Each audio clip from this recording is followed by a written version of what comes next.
O ar gelado do ar-condicionado central do 20º andar da torre empresarial na Avenida Paulista batia no meu rosto não como um incômodo, mas como uma carícia de vitória que eu saboreava todos os dias às 7 da manhã. Olhei para o reflexo no vidro da janela panorâmica e demorei alguns segundos para reconhecer a mulher que me encarava de volta, vestida com um terninho azul marinho impecável e uma camisa branca de seda que não tinha nenhuma mancha de água sanitária ou gordura.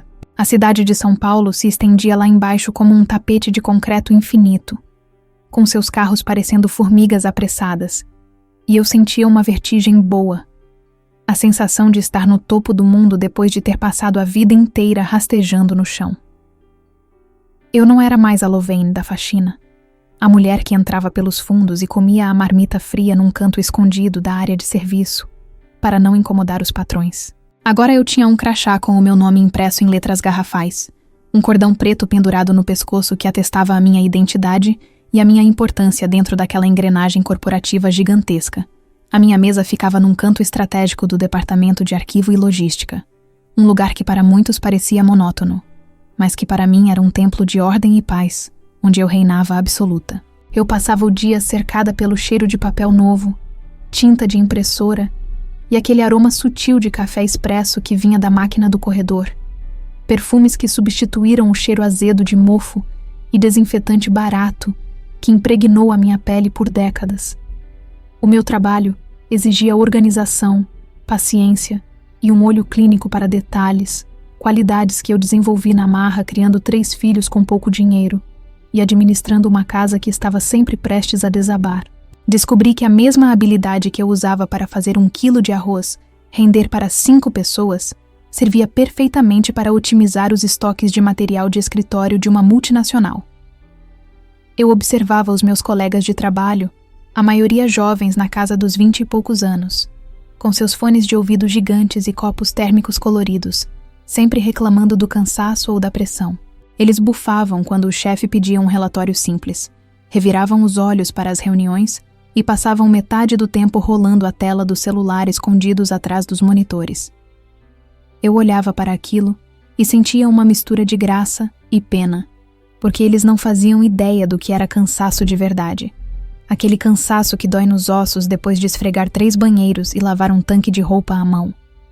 Para mim, ficar sentada numa cadeira estofada ergonômica, digitando planilhas e organizando pastas, era praticamente férias remuneradas.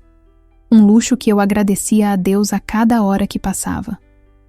A minha geração foi forjada no ferro e no fogo. Aprendemos a trabalhar antes mesmo de saber ler direito, e essa ética de fazer bem feito para não ter que fazer 2 vezes começou a chamar a atenção naquele ambiente moderno e disperso. Eu chegava 15 minutos antes do horário, arrumava a minha mesa, conferia a agenda do dia e começava a produzir enquanto os outros ainda estavam tomando o 3º café e fofocando sobre o final de semana. Não fazia isso para puxar o saco de ninguém. Fazia porque era o único jeito que eu sabia viver, com a honra de quem valoriza cada centavo que cai na conta no final do mês. A minha dedicação silenciosa não passou despercebida pelos gerentes, que começaram a me tratar com um respeito que eu nunca recebi na vida, me chamando de Dona Louvaine, não por ser velha, mas por ser uma autoridade naquilo que fazia. Lembro da primeira vez que o diretor-geral parou na minha mesa, um homem grisalho e sério que todo mundo temia, e elogiou a organização do arquivo morto que eu tinha passado a semana inteira reestruturando por iniciativa própria. Ele disse que nunca tinha visto aquelas pastas tão fáceis de encontrar, que a minha lógica era impecável e que a empresa precisava de mais gente com a minha visão de dono. Senti o meu rosto queimar de vergonha e orgulho. Gaguejei um "Obrigada, senhor", e segurei as lágrimas, pensando em quantas vezes fui xingada por patroas histéricas porque deixei um fio de cabelo no tapete. Aquele elogio foi como uma medalha invisível que eu pendurei no peito, a confirmação de que eu não era burra nem incapaz, apenas tinha passado a vida inteira sem oportunidades de mostrar o meu valor intelectual. O salário que caía na minha conta todo 5º dia útil era uma quantia que eu jamais sonhei ganhar. Um valor que me permitia não apenas sobreviver, mas viver com uma dignidade que me era estranha. Eu olhava para o aplicativo do banco no celular e via os números ali, fruto do meu suor limpo, sem precisar pedir dinheiro para a Carolina. sem precisar me sentir uma aproveitadora ou uma boneca de luxo. A primeira coisa que fiz com o meu primeiro pagamento não foi comprar roupa ou sapato para mim. Foi comprar um presente para ela, um colar delicado de prata que eu paguei à vista, com o meu cartão de débito. A sensação de entregar aquele presente, de poder dizer eu comprei para você, de ser uma parceira que contribui e não um peso morto, foi um dos momentos mais libertadores da minha nova vida. A rotina em São Paulo era frenética, uma corrida contra o relógio que assustava quem vinha de fora. Mas eu aprendi a dançar conforme a música daquela selva de pedra. Eu pegava o metrô lotado na estação Consolação, espremida entre centenas de corpos estranhos, mas em vez de sentir medo ou nojo, eu sentia que fazia parte de algo maior, de uma força produtiva que movia o país. Eu segurava a minha bolsa firme, olhava para as propagandas nas paredes do túnel e fazia planos mentais para o futuro. Planos que envolviam cursos de informática, aulas de inglês e talvez até uma faculdade à distância. Aos 50 anos, eu sentia que a minha vida estava apenas começando, que todas as décadas anteriores foram apenas um ensaio doloroso para este momento de plenitude.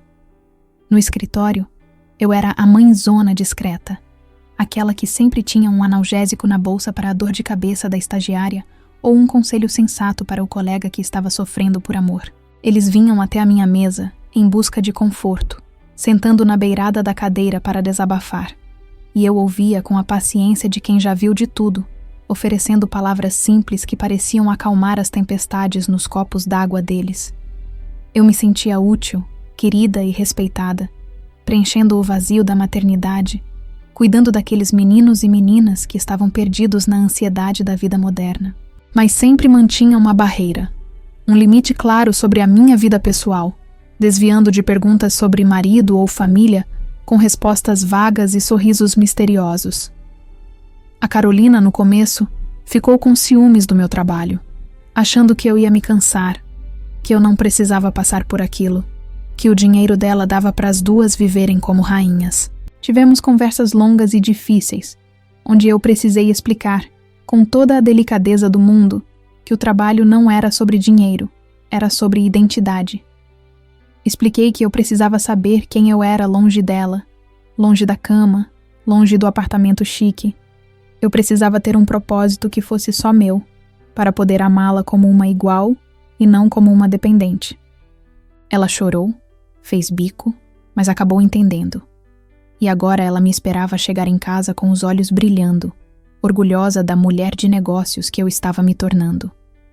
Às vezes, no meio da tarde, quando o escritório ficava silencioso e a luz do sol batia dourada nas janelas de vidro, eu me peguei lembrando da fila do presídio, do cheiro de esgoto, das revistas humilhantes. Aquelas memórias vinham como fantasmas para tentar me assombrar, para me dizer que eu não pertencia àquele lugar de ar-condicionado e carpete macio. Mas eu respirava fundo, tocava no meu crachá, olhava para as minhas mãos que agora estavam hidratadas e com as unhas feitas, e expulsava os fantasmas com a força da minha realidade atual. Eu tinha vencido a estatística, tinha escapado do destino traçado para mulheres como eu, e não ia deixar a culpa do passado estragar a minha conquista. Quando o expediente encerrava e eu desligava o computador, sentia um cansaço físico, sim. Mas era um cansaço bom, um cansaço de quem construiu algo, de quem resolveu problemas, não o cansaço de quem foi humilhada. Eu descia pelo elevador rápido, sentindo a pressão nos ouvidos, saía para a Avenida Paulista iluminada pelos faróis dos carros e caminhava até o metrô com a cabeça erguida, misturada à multidão de trabalhadores. Eu era apenas mais uma mulher na multidão, voltando para casa depois de um dia de luta. Mas dentro do meu peito, o coração batia num ritmo diferente, um ritmo de esperança e de gratidão. Chegar em casa à noite e tirar os sapatos de salto, sentindo o piso frio do nosso apartamento, era o prêmio final de cada dia. Carolina geralmente estava me esperando com o jantar pronto ou pedido, ansiosa para ouvir as aventuras do escritório, rindo das minhas imitações dos chefes e das fofocas dos estagiários. Naquele abraço de reencontro, eu sentia que as duas metades da minha vida estavam finalmente se encaixando. A mulher que trabalhava e a mulher que amava. Mas uma sombra ainda rondava a minha felicidade plena. uma pendência emocional que eu tentava esconder, mas que a vida, com sua ironia habitual, estava prestes a trazer à tona de uma maneira que eu jamais poderia prever. Era uma tarde chuvosa de terça-feira, quando o e-mail com o convite oficial pingou na minha caixa de entrada, fazendo o computador emitir aquele som suave que, naquele momento, soou como um gongo anunciando um combate. O título da mensagem brilhava em negrito. Festa anual de confraternização e premiação, traje passeio completo, seguido pelo logotipo dourado da empresa girando numa animação chique na tela. Meu coração deu um salto descompassado, não de alegria, mas de um medo instintivo e antigo, aquele medo de quem sempre foi invisível e de repente é convocado para o centro do palco sob holofotes cegantes. Eu li as instruções com os olhos arregalados, absorvendo os detalhes do evento que aconteceria num dos salões mais luxuosos da Vila Olímpia, com jantar, banda ao vivo e a presença de toda a diretoria e acionistas. Mas o que fez o meu sangue gelar nas veias foi uma frase curta e simples no final do texto, extensivo a um acompanhante. Aquela palavra, acompanhante, ficou dançando na frente dos meus olhos, como uma provocação do destino, pesando toneladas sobre a minha consciência recém-adquirida de mulher corporativa. Para qualquer outro colega ali daquele andar, levar o marido, a esposa ou o namorado era algo natural, um motivo de orgulho, uma chance de exibir a felicidade doméstica para os chefes e garantir pontos sociais. Para mim, no entanto, aquela simples permissão era um campo minado, um teste de fogo que colocava em risco toda a estrutura de respeitabilidade que eu tinha construído com tanto suor e horas extras. Levar a Carolina significava expor a nossa diferença de idade gritante, o nosso amor que desafiava as normas, e dar munição para a fofoca maldosa que corre nos corredores de qualquer grande empresa. Passei o resto do dia distraída, errando digitações simples, com a cabeça fervilhando de cenários catastróficos, onde eu virava motivo de piada ou, pior, de repúdio silencioso. Eu imaginava os olhares tortos das secretárias, os cochichos dos gerentes, o julgamento velado disfarçado de sorrisos educados, ao verem uma senhora de 50 anos de mãos dadas com uma menina de 18. A minha primeira reação, o meu instinto de sobrevivência de quem veio da periferia e sabe que o prego que se destaca é o que leva a martelada, foi decidir não ir, ou ir sozinha inventando que era viúva ou solteirona convicta. Eu preferia ser vista como a tia solitária e trabalhadora do que como a predadora ou a velha louca que arrumou uma novinha para sustentar, rótulos cruéis que eu sabia que a sociedade adorava colar na nossa testa. Cheguei em casa naquela noite com o peso do segredo curvando os meus ombros, tentando agir com naturalidade, mas a Carolina, com aquela percepção quase sobrenatural que ela tem, notou a minha atenção antes mesmo de eu tirar os sapatos. Enquanto jantávamos um risoto que ela tinha tentado fazer e que tinha ficado um pouco salgado, ela perguntou casualmente sobre o trabalho, e eu, num momento de fraqueza ou talvez de desejo inconsciente de ser descoberta, comentei sobre a festa.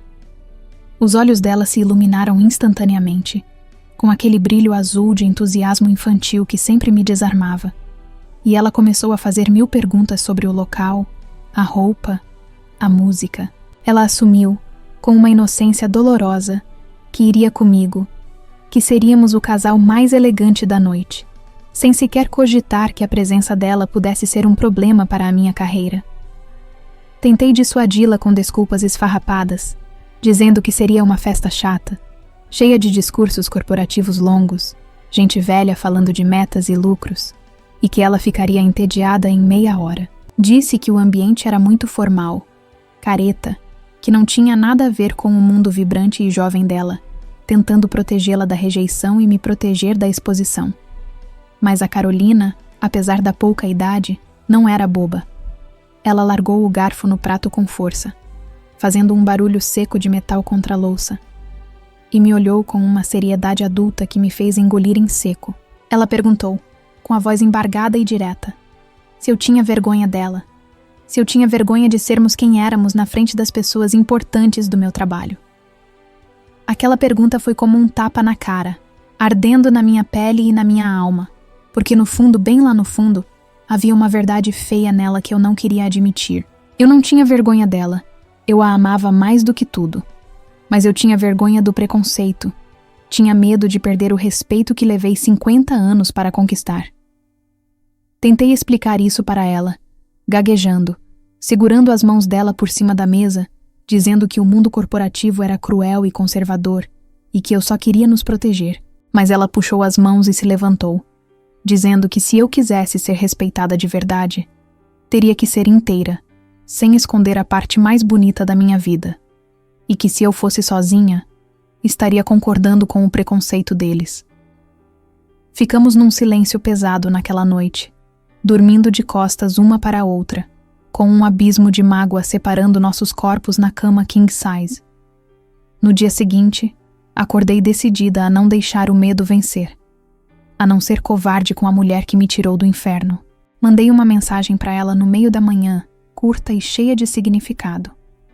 Vamos comprar o nosso vestido no sábado. A resposta veio em segundos, cheia de emojis de coração e carinhas felizes, e eu senti um alívio imenso, misturado com um frio na barriga constante que não passava nem com café forte. Eu tinha tomado a decisão de pular do precipício de mãos dadas com ela, e agora não tinha mais volta. O sábado de compras foi uma experiência surreal, entrando em lojas de shopping que eu só conhecia de olhar a vitrine de longe, com medo de ser expulsada pelos seguranças. Dessa vez, eu entrei como cliente, com o meu cartão de crédito no bolso, sentindo o poder de compra me dar uma postura mais ereta. Carolina, que cresceu nesse mundo de etiquetas caras e tecidos nobres, me guiava pelas araras com a naturalidade de quem passeia no parque, escolhendo peças que valorizavam o meu corpo sem me deixar vulgar. Ela me fez provar dezenas de modelos, me elogiando a cada troca de roupa, transformando aquele provador apertado num palco de autoestima onde eu me redescobria como mulher bonita e desejável.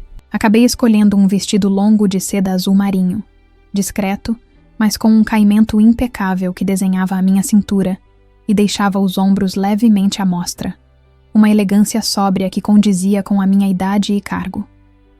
Quando me olhei no espelho triplo da loja, vi uma senhora sofisticada, uma dona Lovane, que impunha respeito, e não a faxineira cansada que eu via no reflexo dos azulejos. Paguei o vestido com o meu dinheiro, recusando a oferta da Carolina de passar o cartão dela, sentindo um orgulho imenso ao digitar a senha e ver a transação aprovada.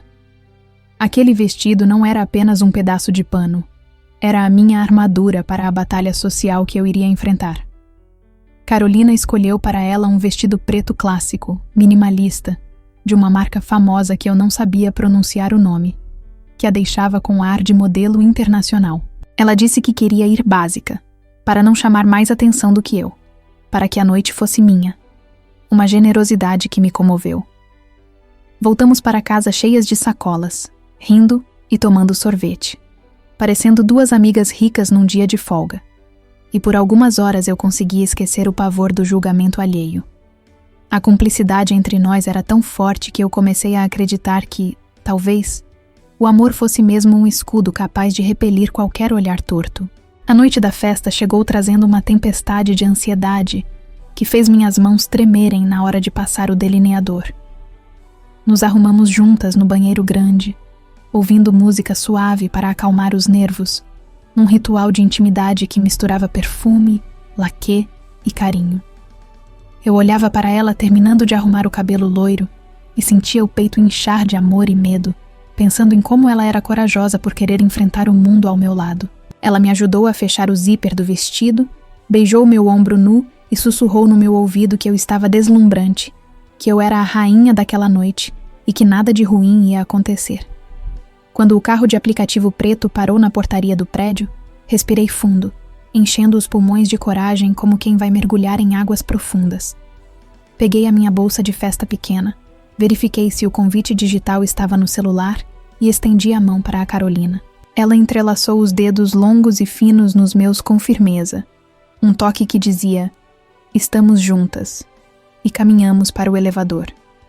Enquanto descíamos para o saguão, vi nosso reflexo no espelho da porta metálica. Duas mulheres lindas, elegantes e apaixonadas. Eu sabia que, assim que atravessássemos as portas daquele salão de festas, tudo poderia mudar. Mas naquele instante, Dentro daquele carro silencioso cruzando a noite de São Paulo, eu me senti invencível. O salão de festas na Vila Olímpia parecia um cenário de novela das 9, com lustres de cristal gigantescos que pendiam do teto alto como cascatas de diamantes, iluminando o ambiente com uma luz dourada e difusa que deixava tudo com cara de sonho. Assim que pisamos no tapete vermelho da entrada, senti o ar-condicionado gelado com cheiro de flores frescas e perfume caro, uma mistura olfativa que gritava dinheiro e poder, fazendo meu estômago dar um nó apertado de insegurança. Eu apertei a bolsa de mão contra o corpo como se fosse um escudo, tentando controlar a tremedeira nas pernas, enquanto observava garçons vestidos de preto e branco, deslizando pelo salão com bandejas de prata, cheias de taças de espumante que borbulhavam. A grandiosidade daquilo tudo me fez sentir minúscula, uma intrusa que tinha entrado na festa errada, e por um segundo tive o impulso irracional de dar meia volta e correr para a segurança do meu apartamento. Carolina, por outro lado, caminhava ao meu lado com a naturalidade de quem nasceu respirando aquele ar rarefeito, a coluna ereta e o queixo levemente erguido, sem se deixar intimidar pelo luxo excessivo. Ela sorria suavemente para os recepcionistas, aceitava a taça de bebida com elegância e observava o salão com um olhar crítico e tranquilo, como se estivesse na sala de estar de casa. A diferença entre nós nunca tinha ficado tão clara quanto naquele momento. Eu era a esforçada que conquistou o direito de estar ali pelo suor. Ela era a herdeira que pertencia àquilo por direito de berço. Eu soltei a mão dela discretamente assim que entramos no campo de visão dos meus colegas, um gesto covarde que fez ela me olhar de canto de olho com uma pontada de decepção, mas eu não tive coragem de enfrentar os olhares curiosos logo na entrada. Caminhamos até a mesa reservada para o meu departamento, a mesa de número 12, localizada num canto estratégico perto da pista de dança mais longe o suficiente das caixas de som para permitir a conversa. Cumprimentei meus colegas de equipe com sorrisos amarelos e acenos de cabeça, sentindo o suor frio escorrer pelas minhas costas debaixo do vestido de seda azul.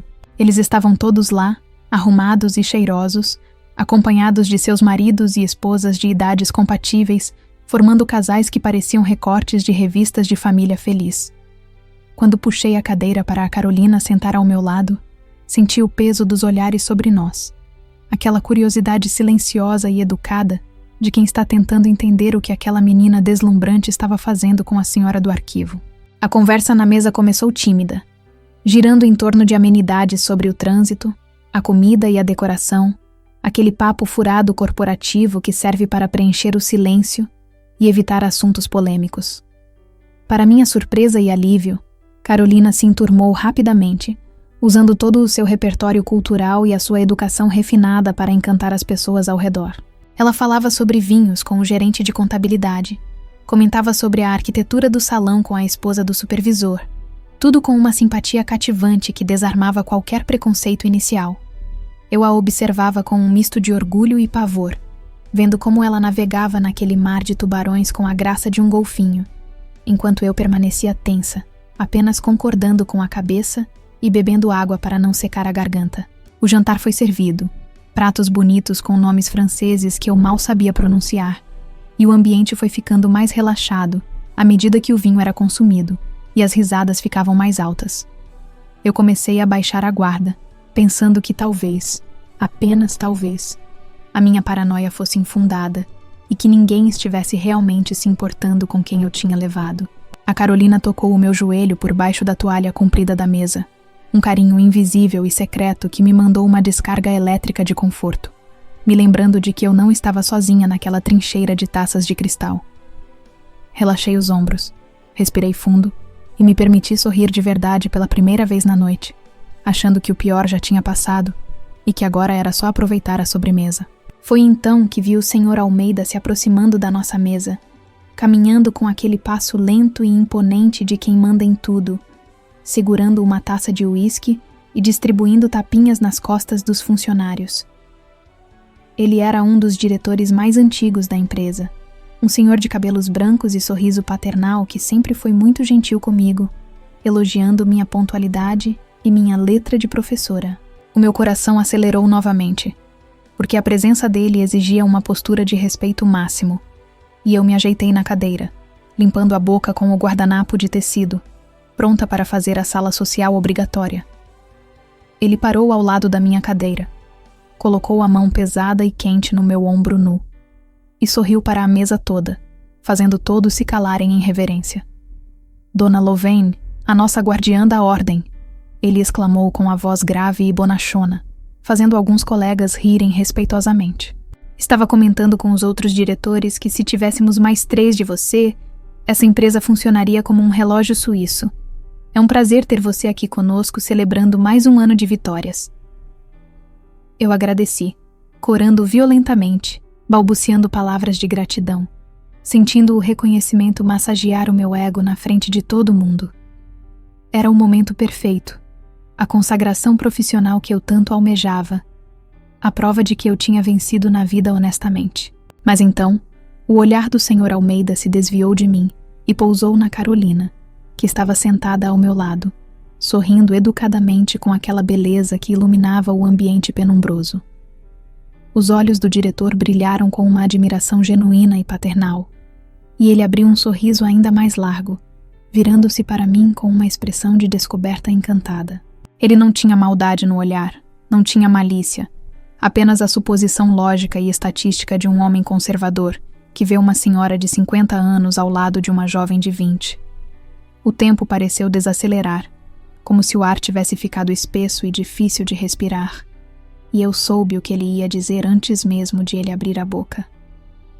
E não sabia que a senhora tinha uma companhia tão agradável em casa, ele disse, inclinando-se levemente em direção a Carolina como um cavalheiro antigo. Que encantadora é a sua filha, Louvain. Puxou a beleza e a elegância da mãe, sem dúvida. Parabéns pela menina, viu? É raro ver jovens hoje em dia acompanhando as mães nessas festas chatas de trabalho.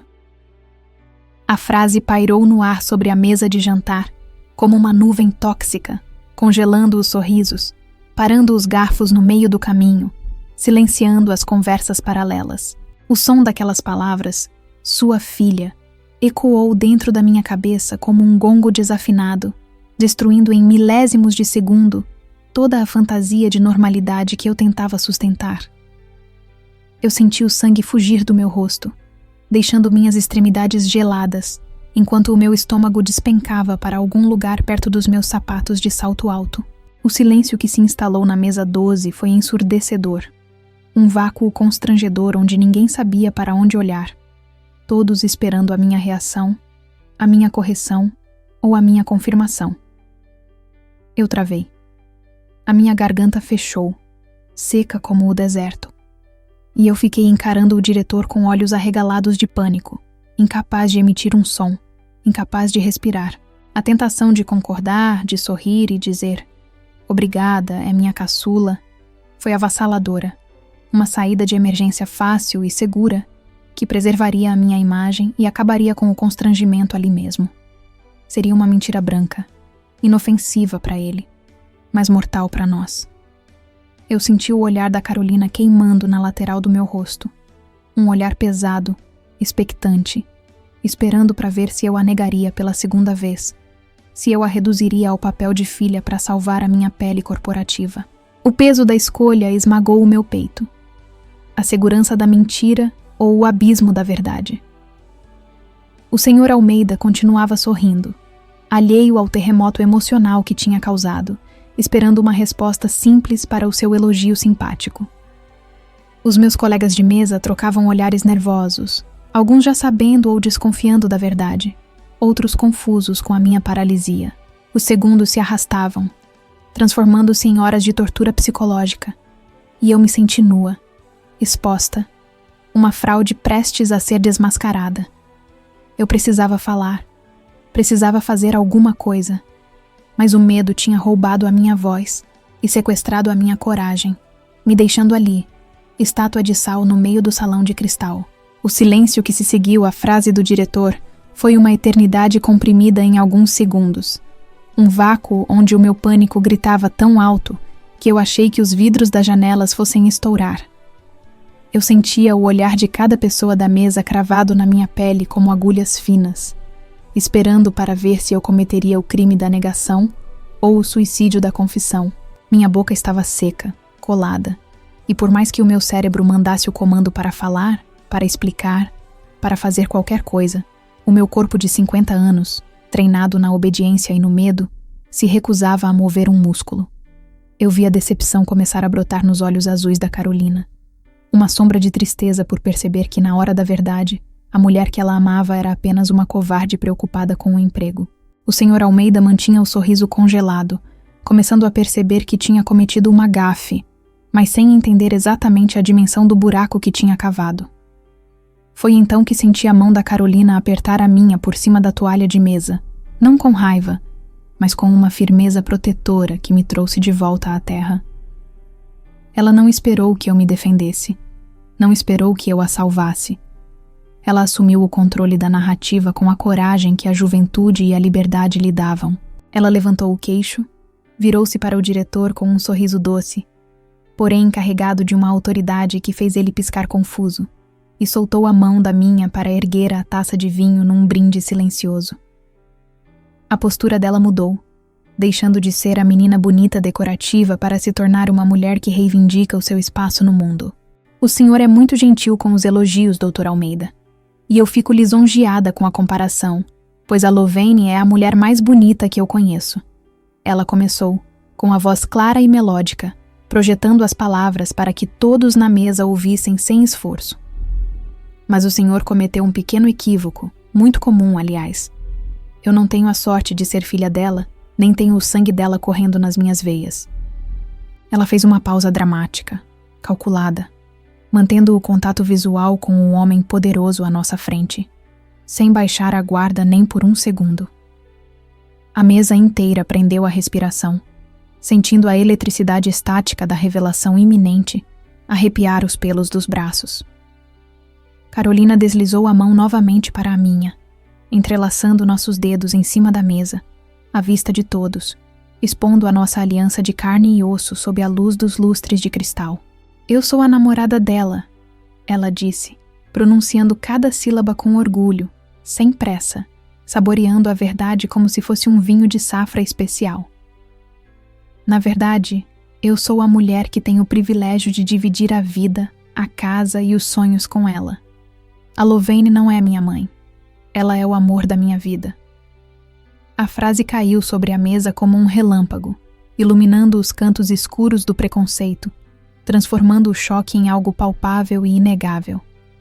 Eu olhei para ela, atordoada, sentindo o coração bater na garganta, e vi o amor transbordando daqueles olhos azuis. Um amor que não pedia desculpas, que não se escondia, que não temia crachás ou cargos. Naquele momento, a vergonha que eu sentia evaporou, substituída por uma onda avassaladora de gratidão e admiração por aquela criatura destemida que escolheu me amar. Ela não estava me expondo ao ridículo. Ela estava me elevando, me dando um lugar de honra que eu nunca tive coragem de ocupar sozinha. Ela estava dizendo ao mundo que eu era amada, desejada e digna, não apesar da minha idade, mas inclusive com ela. Mas Carolina não parou nas palavras. Ela sabia que discursos podem ser esquecidos, mas imagens ficam gravadas na retina para sempre.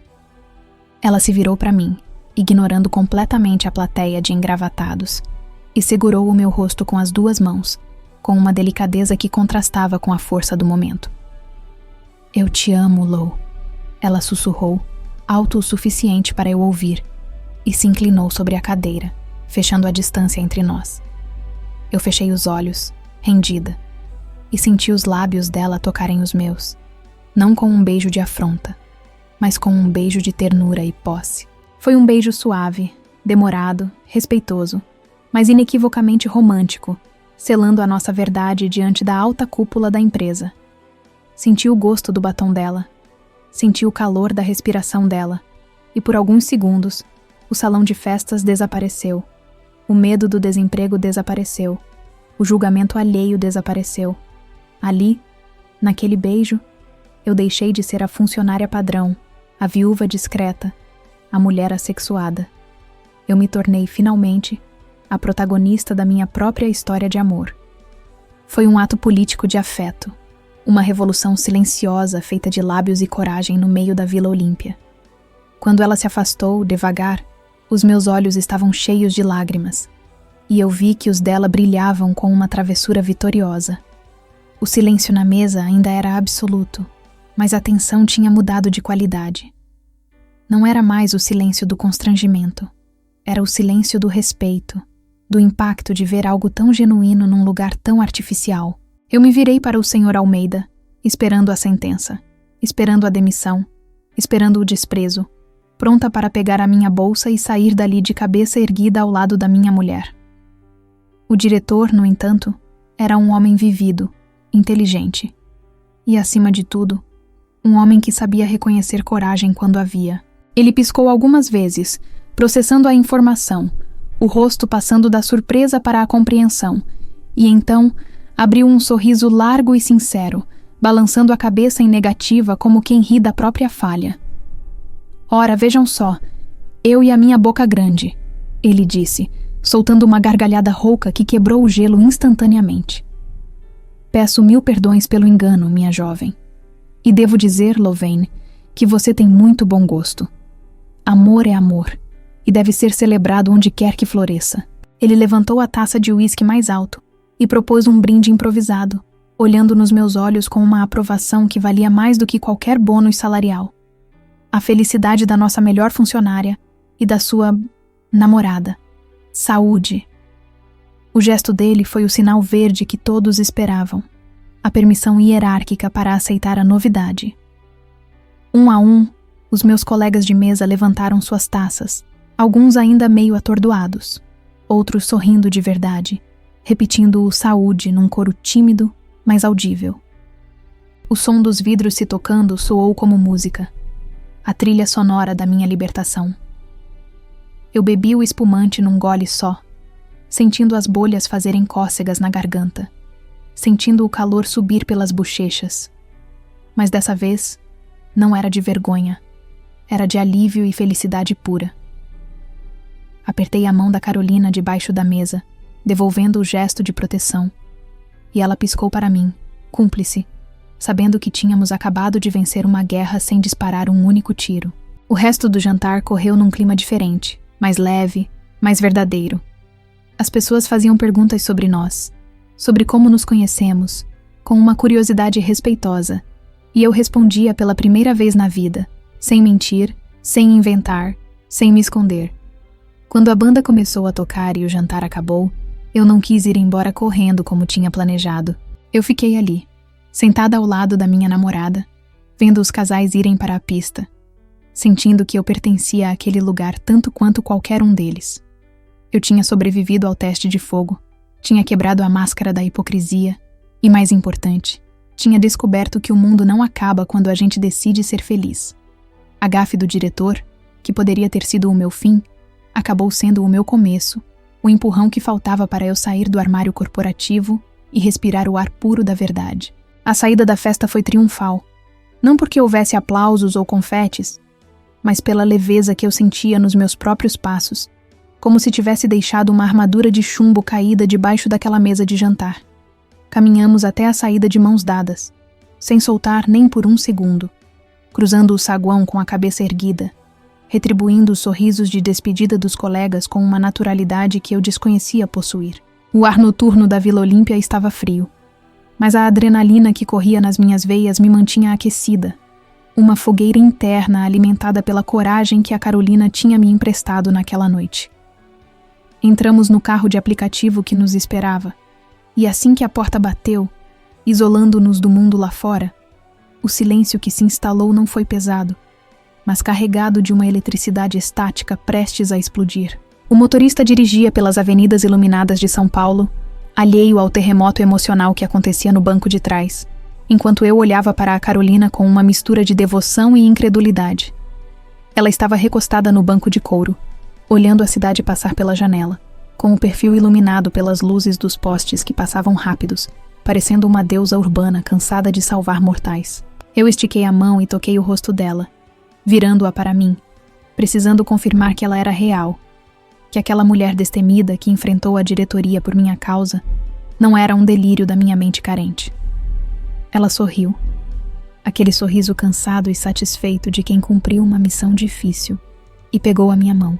beijando a palma com uma reverência que fez meu ventre contrair. Não trocamos muitas palavras durante o trajeto. O que tinha para ser dito já tinha sido gritado naquele beijo público, e agora só restava sentir. Eu sentia uma gratidão imensa, sim, mas misturada a ela vinha um desejo avassalador, uma urgência física de celebrar a nossa vitória da maneira mais primitiva e sagrada possível. A adrenalina do medo, agora que o perigo tinha passado, estava se transformando em outra coisa, numa excitação vibrante que deixava a minha pele sensível a qualquer roçar de tecido. Eu olhava para a fenda do vestido dela, para a curva do pescoço, e sentia uma fome que não era de comida, uma sede de fundir a minha alma na dela e agradecer com cada centímetro do meu corpo. Quando o elevador do nosso prédio abriu no nosso andar e a porta do apartamento se fechou atrás de nós, trancando o mundo lá fora definitivamente, a represa se rompeu. Não houve tempo para tirar os sapatos com calma ou para beber um copo d'água. Assim que a chave girou na fechadura, eu a puxei para mim com uma força que surpreendeu a nós duas. O beijo que aconteceu ali, no hall de entrada escuro, iluminado apenas pela luz da rua que entrava pela sala, não foi suave como o do jantar. Foi um beijo faminto, desesperado, um choque de corpos que buscavam se reafirmar, se marcar, se possuir depois de tanta tensão acumulada. As bolsas caíram no chão, esquecidas, e as mãos dela percorreram as minhas costas, descendo o zíper do meu vestido com uma pressa febril, enquanto eu desfazia o penteado dela, bagunçando aquele cabelo perfeito que ela levou horas para arrumar. Eu queria despi-la não apenas das roupas de grife, mas de toda a sofisticação, de toda a classe social, para encontrar a mulher pura e crua que existia por baixo de tudo aquilo. Fomos caminhando aos tropeços em direção ao quarto, deixando um rastro de sapatos e peças de roupa pelo corredor, rindo entre beijos, bêbadas de liberdade e de paixão. A sensação de não ter mais nada a esconder, de não ter mais medo de ser descoberta, agia como um afrodisíaco potente, libertando todos os meus pudores antigos.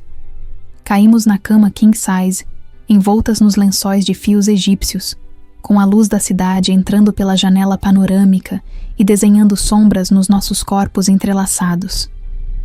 Eu olhei para ela deitada ali, com o cabelo espalhado como um halo dourado e a pele pálida brilhando no escuro, e me senti a mulher mais sortuda do universo. Eu, Lorraine, a ex-faxineira, a ex-mulher de preso, tinha conquistado o coração daquela criatura magnífica, não por dinheiro ou por conveniência, mas por ser quem eu era. Aquela constatação me deu uma confiança nova, e eu a amei naquela noite não com a gratidão de uma serva, mas com a potência de uma rainha que toma posse do seu reino. Cada toque, cada carícia, cada sussurro naquela madrugada teve um peso diferente, um significado de consagração. Não era apenas sexo. Era uma conversa silenciosa onde os nossos corpos diziam: eu sou sua e você é minha, sem nenhuma ressalva, sem nenhum mas, sem nenhum medo do amanhã. Eu percorri cada pedaço da pele dela com as pontas dos dedos, decorando novamente o mapa da mulher que me salvou, sentindo a respiração dela acelerar em sincronia com a minha. Eu me senti bonita, me senti jovem, me senti viva de uma forma que achei que tinha morrido há 30 anos, soterrada pelas fraldas e pelas contas a pagar. Carolina, por sua vez, me amou com uma entrega absoluta, deixando de lado qualquer resquício de controle ou altivez, tornando-se vulnerável e doce nos meus braços. Ela sussurrava o meu nome como uma prece, repetindo que tinha orgulho de mim, que eu era a vida dela, palavras que entravam pelos meus ouvidos e curavam as feridas antigas da minha autoestima. Naquele quarto, naquela cama, não existia diferença de idade, não existia chefe, não existia sociedade. Existia apenas o encontro perfeito de duas almas que se reconheciam e se completavam no escuro. A intimidade que alcançamos ali transcendeu o físico. Foi um pacto espiritual selado com suor e ternura. Depois da tempestade, veio a calmaria doce do pós-amor. Ficamos deitadas, abraçadas, com as pernas entrelaçadas debaixo do edredom, ouvindo o som distante dos carros na avenida e o compasso dos nossos corações desacelerando juntos. Eu apoiei a cabeça no peito dela, ouvindo a batida firme da vida ali dentro, e senti uma lágrima solitária escorrer pelo meu rosto, não de tristeza, mas de transbordamento. Eu estava cheia, plena, completa. Pela primeira vez em décadas, eu não queria estar em nenhum outro lugar, não queria ser nenhuma outra pessoa. O presente era perfeito, blindado, dourado. Carolina acariciou o meu cabelo devagar, num ritmo hipnótico, e beijou o topo da minha cabeça, num gesto de proteção maternal que inverteu os nossos papéis por um instante. Ficamos conversando baixinho sobre a festa, rindo da cara do Sr. Almeida, lembrando dos detalhes da nossa saída do armário, transformando o pânico de horas atrás numa memória divertida e vitoriosa. Ela disse que nunca tinha me visto tão linda quanto no momento em que levantei a cabeça e sorri para a mesa. E eu disse que nunca a amei tanto quanto no momento em que ela segurou a minha mão. O sono foi chegando devagar, pesado e reparador, embalando-nos naquele casulo de felicidade. Eu fechei os olhos, sentindo o cheiro de menta e o cheiro natural da pele dela, e agradeci mentalmente a todos os anjos e santos que me guiaram até ali. Eu tinha medo de acordar e descobrir que era tudo um sonho, que eu ainda estava na fila do presídio esperando a revista. Mas o calor do corpo dela ao meu lado era a âncora que me prendia àquela realidade maravilhosa. Eu adormeci com um sorriso no rosto, sabendo que, quando o sol nascesse, eu ainda seria a namorada oficial, a mulher amada, a Louvaine vencedora. Mas, lá no fundo do meu subconsciente, enquanto eu navegava pelos sonhos tranquilos, uma pequena semente de saudade começou a brotar. A felicidade plena tem o defeito de nos fazer lembrar de quem não está ali para compartilhar. A imagem dos meus filhos, que eu tinha deixado para trás para viver aquele amor, apareceu num canto da minha mente, borrada e silenciosa, esperando a luz da manhã para se fazer presente. A noite foi da amante, mas o amanhecer traria de volta a mãe, e com ela, a necessidade de fechar o último ciclo que faltava para a minha redenção ser completa. A vitória no amor e no trabalho era doce, mas faltava o ingrediente principal, o perdão e a bênção do meu sangue. A luz da manhã invadiu o quarto através das cortinas entreabertas, desenhando faixas de sol dourado sobre o tapete felpudo, mas a euforia da noite anterior parecia ter evaporado junto com o orvalho, deixando no lugar um silêncio oco que ecoava dentro do meu peito. Acordei antes da Carolina, com o corpo relaxado e saciado pelo amor que fizemos, mas com a mente inquieta, puxada de volta para a realidade por uma força gravitacional que eu conhecia bem: a culpa materna. Levantei da cama com cuidado para não acordar o anjo que dormia ao meu lado com os cabelos espalhados no travesseiro. Vesti o roupão de seda que ela me deu e caminhei descalça até a cozinha, sentindo o piso frio sob os pés, buscando na rotina doméstica um refúgio para os meus pensamentos desordenados.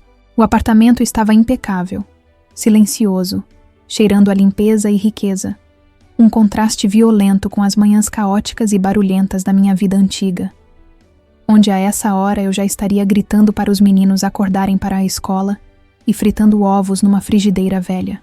Preparei o café na máquina expressa chique que moía os grãos na hora, observando o líquido escuro cair na xícara de porcelana fina, e o aroma forte e familiar do café agiu como um portal no tempo, me transportando instantaneamente para a mesa bamba da cozinha da vila.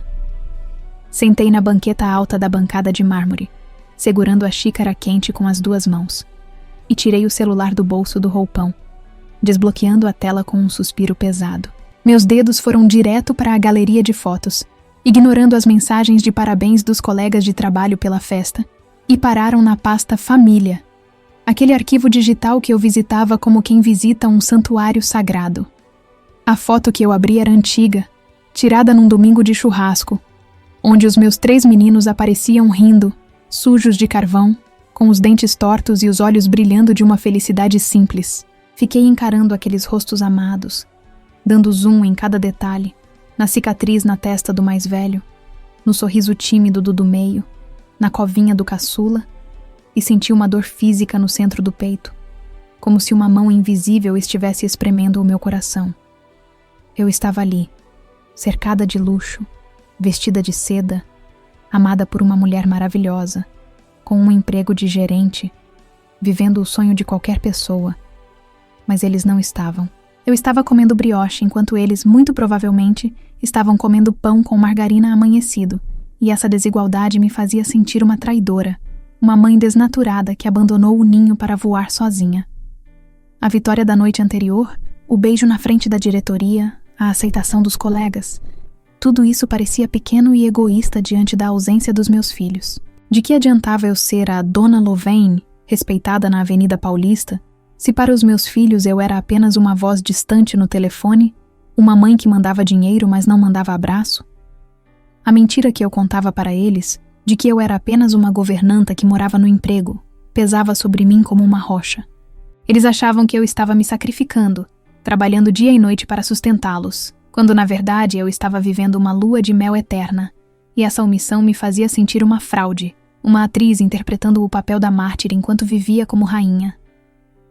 Eu estava tão mergulhada nessa melancolia, secando uma lágrima teimosa que escorreu pela bochecha, que não ouvi os passos leves da Carolina se aproximando. Só percebi a presença dela quando senti os braços finos me envolverem por trás, apoiando o queixo no meu ombro, trazendo aquele cheiro de sono e menta que sempre me acalmava. Ela olhou para a tela do meu celular, viu a foto dos meninos, e o corpo dela ficou tenso por um segundo, não de ciúmes, mas de compreensão. Ela não disse nada imediatamente, apenas beijou a minha têmpora e apertou o abraço, respeitando a minha dor, validando a minha saudade sem tentar competir com ela. Eles têm o seu sorriso, ela sussurrou, apontando para o filho do meio na foto, com a voz rouca de quem acabou de acordar. É bonito ver como você olha para eles, Lou. É um amor que transborda, que nem essa tela consegue segurar. Eu virei o rosto para ela, tentando disfarçar os olhos vermelhos, tentando sorrir, mas a máscara caiu. Eu desabei ali, na cozinha chique, soluçando baixinho, confessando que me sentia a pior mãe do mundo, que a felicidade parecia errada quando não era compartilhada com eles, que eu tinha medo de que eles me esquecessem, ou pior, que descobrissem a verdade e me odiassem por ter mentido. Carolina me ouviu em silêncio, segurando minhas mãos, com uma maturidade que me surpreendeu. Ela não fez beicinho, não reclamou que eu estava estragando o clima romântico, não tentou comprar a minha alegria com presentes. Ela entendeu, finalmente, que o amor romântico, por maior que fosse, não preenchia todas as lacunas da alma de uma mulher que gerou vidas. Ela puxou uma banqueta e sentou de frente para mim, joelho com joelho, segurando meu rosto com firmeza, me obrigando a olhar nos olhos dela. Nós não podemos continuar vivendo pela metade, Louvain, ela disse, usando o meu nome completo, o que indicava seriedade absoluta. Você não é feliz por completo porque uma parte de você ficou lá no sul. E eu não sou feliz por completo porque a sua família não sabe que eu existo. Eu sou um segredo, e segredos apodrecem com o tempo. As palavras dela me atingiram em cheio, porque eram a mais pura verdade. Estávamos construindo um castelo sobre a areia movediça da mentira, e mais cedo ou mais tarde, aquilo ia afundar. O que você quer dizer?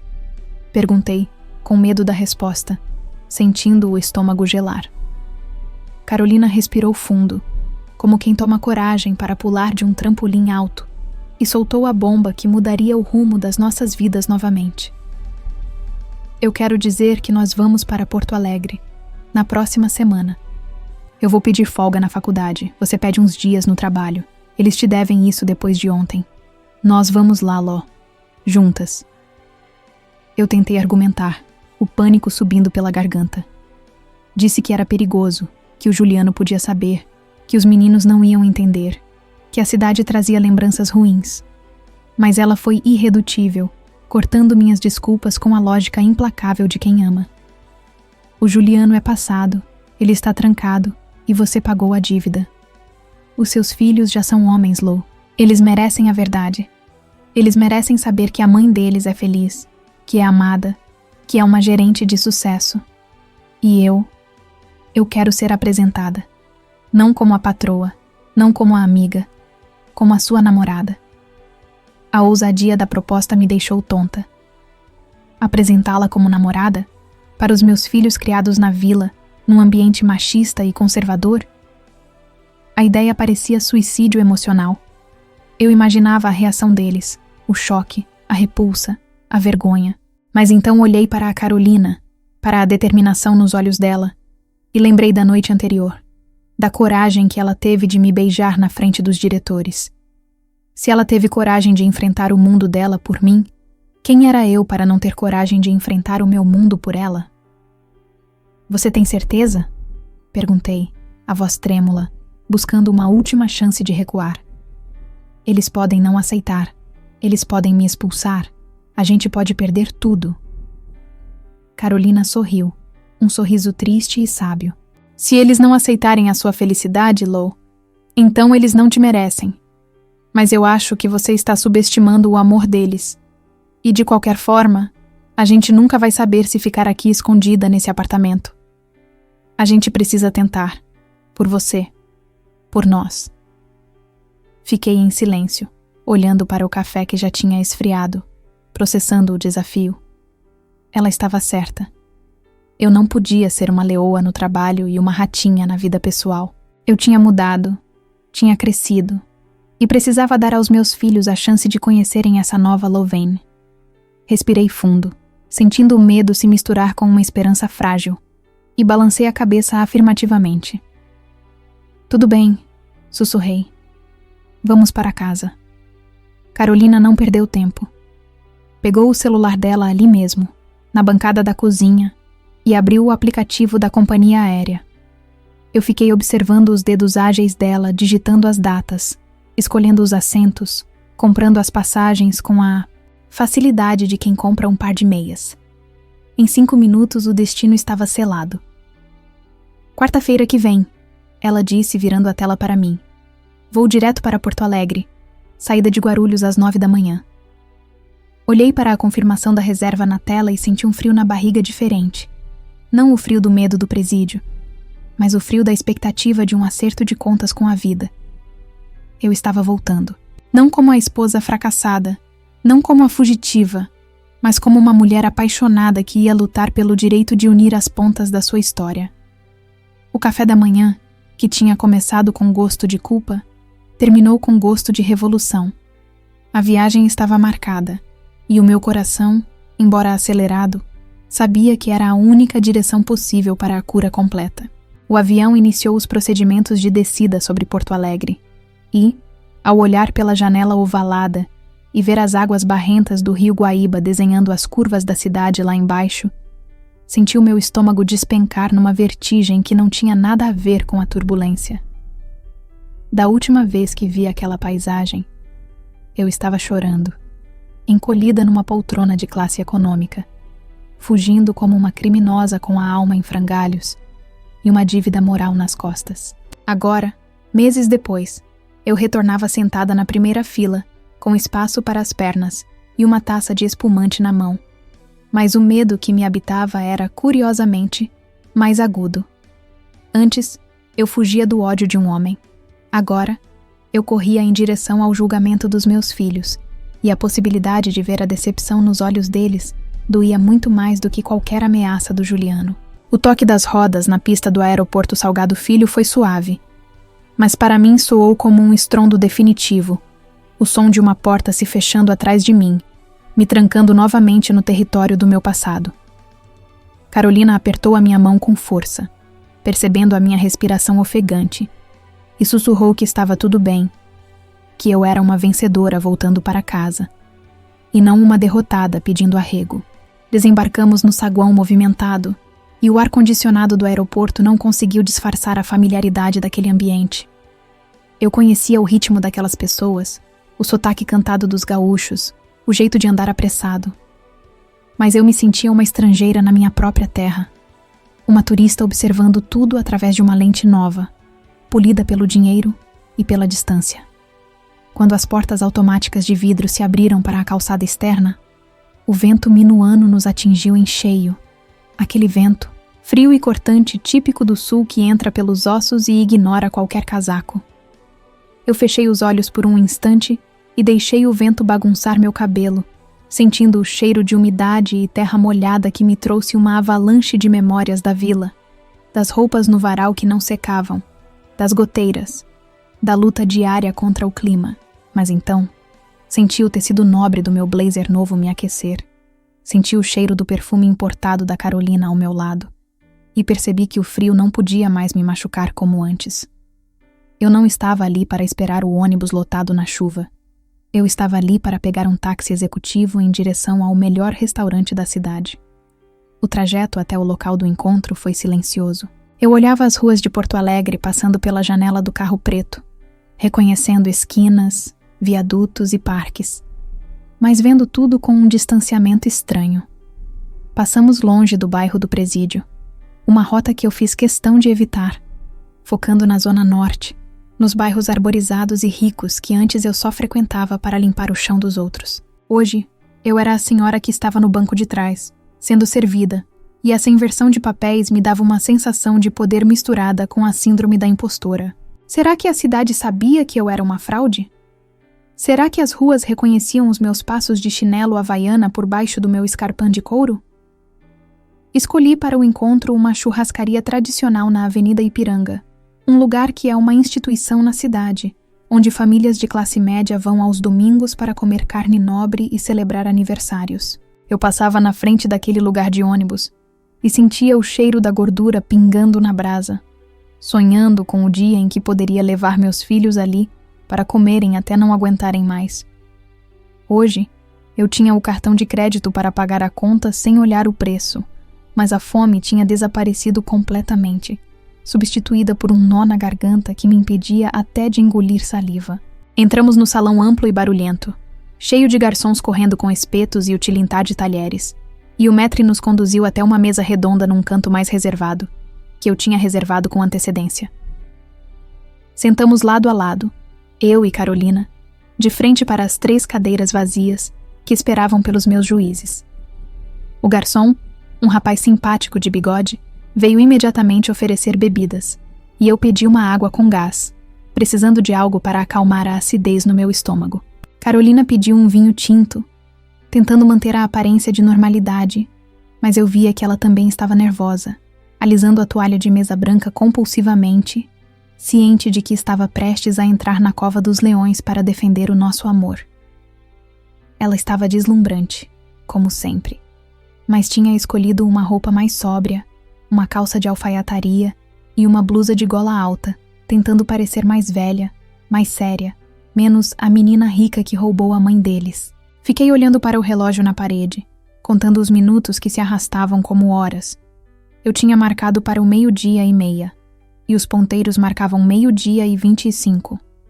A cada vez que a porta de entrada da churrascaria se abria, meu coração dava um pulo, achando que eram eles. Eu comecei a repassar o discurso mentalmente, as palavras que eu tinha ensaiado no avião, mas tudo parecia artificial e fraco diante da realidade. Como explicar que eu menti por amor? Como explicar que a patroa era na verdade a minha companheira? Como explicar que eu era feliz longe deles? Olhei para o meu reflexo na faca de carne polida sobre a mesa e vi uma mulher que eu mal reconhecia. O cabelo estava hidratado e com um corte moderno, a pele tratada, a maquiagem leve realçando os olhos. Eu não tinha mais aquela expressão de cachorro cansado, de quem carrega o mundo nas costas. Eu parecia uma mulher de negócios, uma mulher que se respeita. Mas será que eles veriam isso? Ou veriam apenas a mãe que os abandonou para viver uma aventura em São Paulo? O medo de que eles preferissem a Louvaine pobre e presente do que a Louvaine rica e ausente me assombrava. Eles vão vir, Lou, e eles vão te amar, Carolina disse, colocando a mão sobre a minha, que estava fechada em punho sobre o colo. Eles são seus filhos. O sangue puxa. E quando eles virem como você está bem, como você está saudável, eles vão entender. Eu quis acreditar nela. Quis absorver aquela confiança inabalável que ela tinha na vida. Mas a minha experiência de vida era mais dura. Eu sabia que o orgulho masculino ferido é uma arma perigosa. E ali viriam 3 homens criados para serem chefes de família, prestes a descobrir que a mãe deles tinha subvertido todas as regras. Foi então exatamente ao 12:32 que a porta de vidro da entrada se abriu e eu os vi, os 3, juntos. Pareciam maiores do que eu lembrava, mais homens, mais sérios. O mais velho usava uma camisa polo que eu tinha dado de presente no Natal passado. O do meio estava de camiseta e jeans, e o caçula tinha deixado a barba crescer, o que o deixava com cara de adulto. Eles entraram no restaurante olhando para os lados, meio perdidos, intimidados pelo luxo do lugar e pelo cheiro de carne cara, destoando dos frequentadores habituais com suas roupas simples e posturas defensivas. Quando os olhos do meu filho mais velho encontraram os meus, do outro lado do salão, eu vi uma mistura de emoções atravessar o rosto dele. O alívio de me ver viva, a surpresa de me ver tão mudada, e uma interrogação gigante ao ver a mulher loira sentada ao meu lado. Eu me levantei devagar, sentindo as pernas tremerem, apoiando a mão na mesa para não cair. Eles caminharam na minha direção, a passos lentos, analisando cada centímetro da minha nova figura, como se estivessem tentando encontrar a mãe deles debaixo daquela roupa de marca. O momento da verdade tinha chegado, e não havia mais mesa de escritório ou telefone para me proteger. Eu estava nua diante daqueles que eu gerei, pronta para ser absolvida ou condenada. Eles pararam em frente à nossa mesa, formando uma barreira humana de jeans e camisetas, bloqueando a visão do resto do restaurante, e por um instante, o tempo congelou. O meu filho mais velho, o Tiago, que sempre foi o pilar da casa desde que o pai foi preso, me olhou de cima a baixo com uma expressão indecifrável, os olhos percorrendo o meu blazer caro, o meu cabelo escovado e parando no meu rosto, como se estivesse tentando montar um quebra-cabeça com peças que não encaixavam. "Mãe?" ele perguntou, com a voz grossa falhando um pouco, soando como um menino pequeno que um dia teve medo do escuro. Aquela palavra simples quebrou o meu encantamento de mulher de negócios e ativou o meu instinto mais primitivo. Eu contornei a mesa quase correndo e me joguei nos braços dele, sentindo o cheiro familiar de sabonete barato e suor de trabalho. Um cheiro que me desmontou inteira. O abraço foi coletivo e desajeitado. Um emaranhado de braços fortes e lágrimas contidas ali no meio do corredor da churrascaria. Senti o corpo do Lucas, o do meio, tremendo levemente contra o meu, e o beijo estalado do caçula, o Pedro, na minha bochecha. Eles me apertavam como se quisessem conferir se eu era de carne e osso, se eu não ia desaparecer de novo numa nuvem de fumaça e mentiras. "A senhora está tão bonita, mãe", sussurrou o Pedro, com a sinceridade brutal de quem não tem filtro.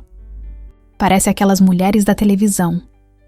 Eu ri entre o choro, limpando o rosto com as costas das mãos para não sujar a roupa deles com a minha maquiagem cara, sentindo uma culpa imensa por ter ficado tanto tempo longe daquele calor humano. Quando nos separamos e o silêncio constrangedor da presença da estranha se impôs, a atenção deles se voltou inevitavelmente para a Carolina, que tinha se levantado e aguardava ao lado da mesa com um sorriso tímido e educado. Eu vi a postura dos meus filhos mudar instantaneamente. Eles endireitaram as costas, baixaram a cabeça num gesto de respeito servil e esconderam as mãos calejadas nos bolsos, assumindo a atitude de submissão que a gente da vila aprende desde cedo a ter diante dos ricos.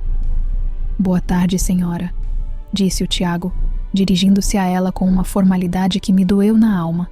Eles achavam que ela era a patroa, a dona do dinheiro, a benfeitora que tinha tirado a mãe deles da miséria, e estavam prontos para agradecer e servir. Sentamos todos à mesa redonda, num clima tenso de reunião de diretoria onde ninguém sabe a pauta. Carolina, percebendo o desconforto deles, tentou ser simpática, oferecendo o cardápio, chamando o garçom para trazer refrigerante e cerveja, agindo com uma naturalidade que só deixava a situação mais confusa para eles. Eles olhavam para ela deslumbrados, mas com medo, sem entender o que uma menina tão jovem e sofisticada fazia ali almoçando com a família da empregada. Eu via as perguntas se formando nos olhos do Tiago. Por que ela veio junto? Será que a mãe fez algo errado? Será que ela vai nos humilhar? O silêncio era preenchido apenas pelo barulho dos talheres batendo nos pratos nas mesas vizinhas, aumentando a pressão dentro da minha cabeça. Eu sabia que não podia adiar. Cada segundo de silêncio Era um tijolo a mais no muro da mentira. Respirei fundo, sentindo o ar-condicionado gelado entrar nos pulmões, e olhei para a Carolina. Ela assentiu com a cabeça, um movimento quase imperceptível, me dando a permissão e a força que eu precisava.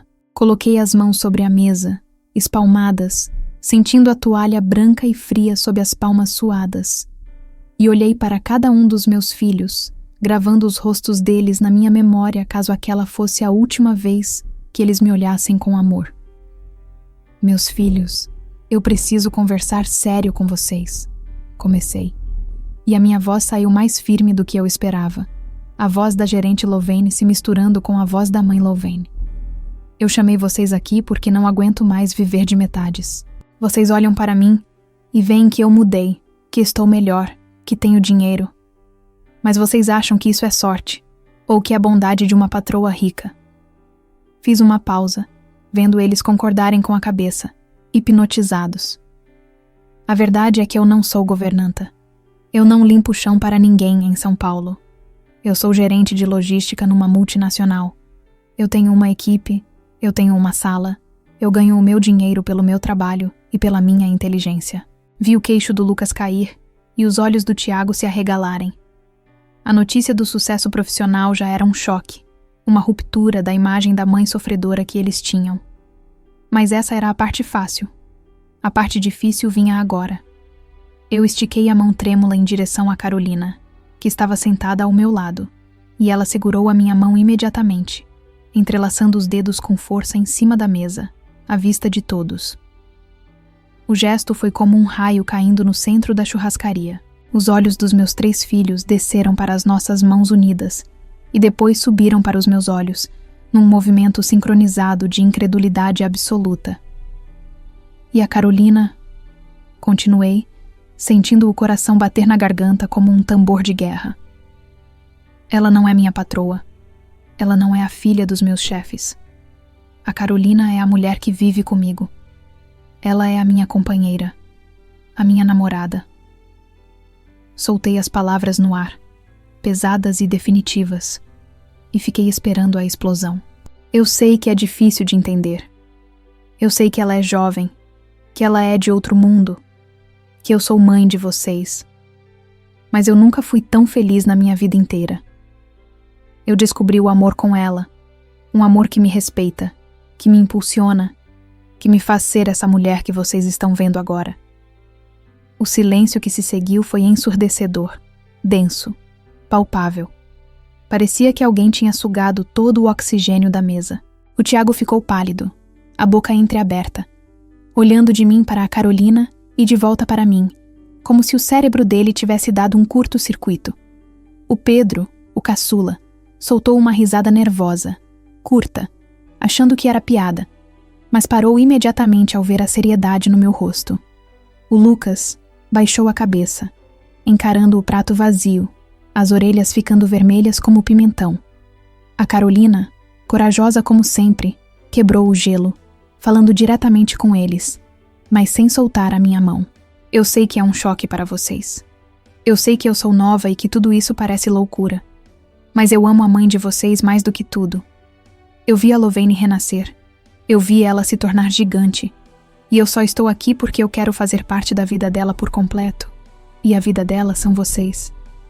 A voz dela tremeu um pouco no final, revelando que, por baixo da pose de rica, ela também estava morrendo de medo de ser rejeitada. Ninguém respondeu de imediato. O garçom chegou trazendo uma travessa de polenta frita, sorrindo, totalmente alheio ao drama familiar, e colocou no centro da mesa com um barulho seco. Aquele momento trivial de normalidade foi o gatilho que faltava. O Tiago, o meu menino sério que carregou o peso do pai criminoso nas costas, levantou os olhos e me encarou. Não havia ódio no olhar dele. Havia confusão, sim, e um choque cultural imenso, mas havia algo mais profundo. O reconhecimento. Ele olhou para as minhas roupas novas, para a minha pele corada, para a luz que emanava de mim, e comparou com a imagem da mãe triste e cinzenta que visitava o presídio.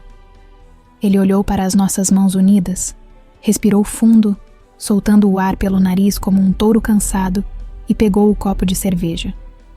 O mundo parou para ouvir o que ele ia dizer. O meu destino estava na ponta da língua do meu filho mais velho.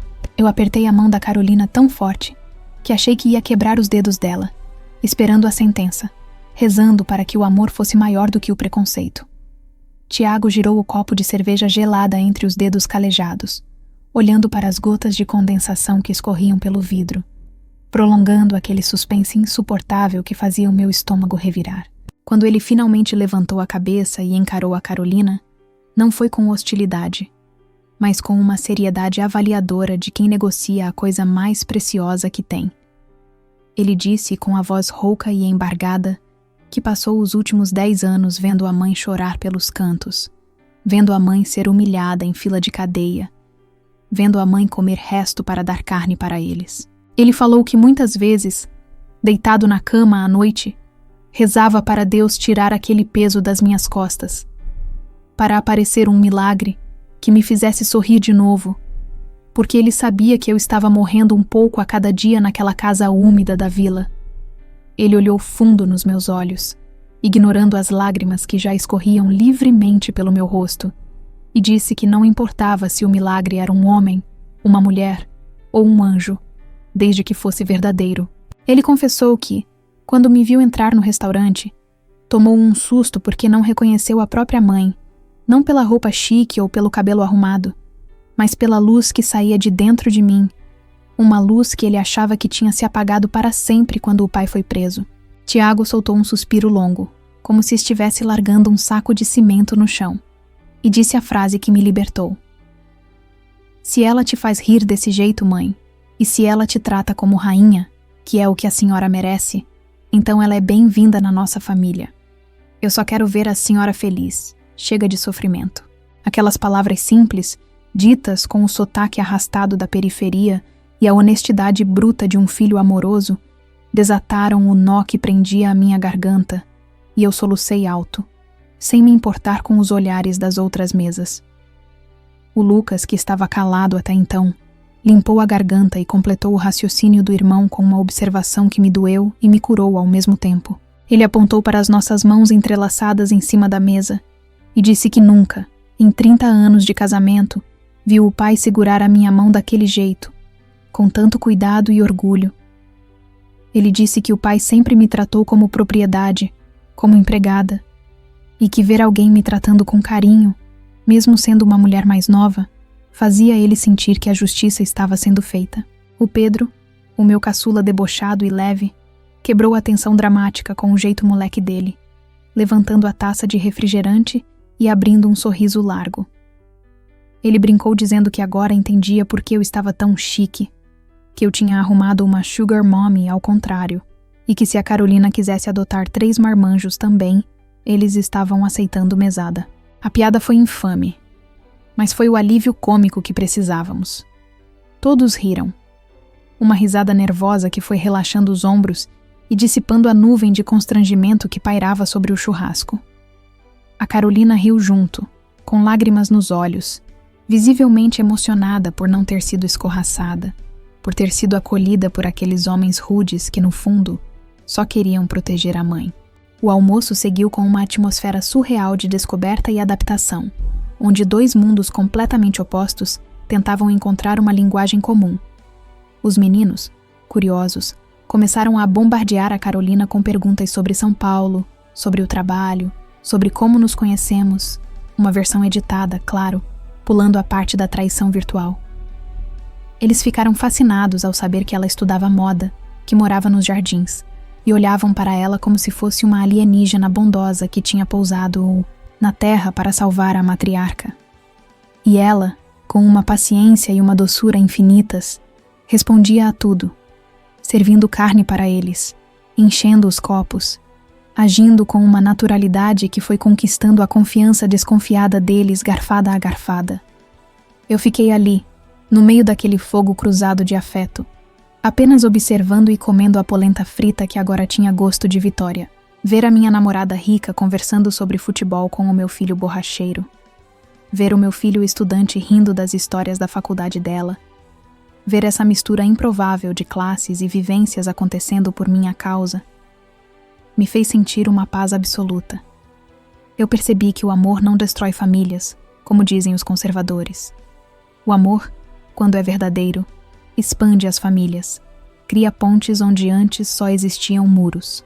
O sangue dos meus filhos não rejeitou o amor da minha vida. Pelo contrário, eles reconheceram nela a parceira que eu sempre mereci e nunca tive.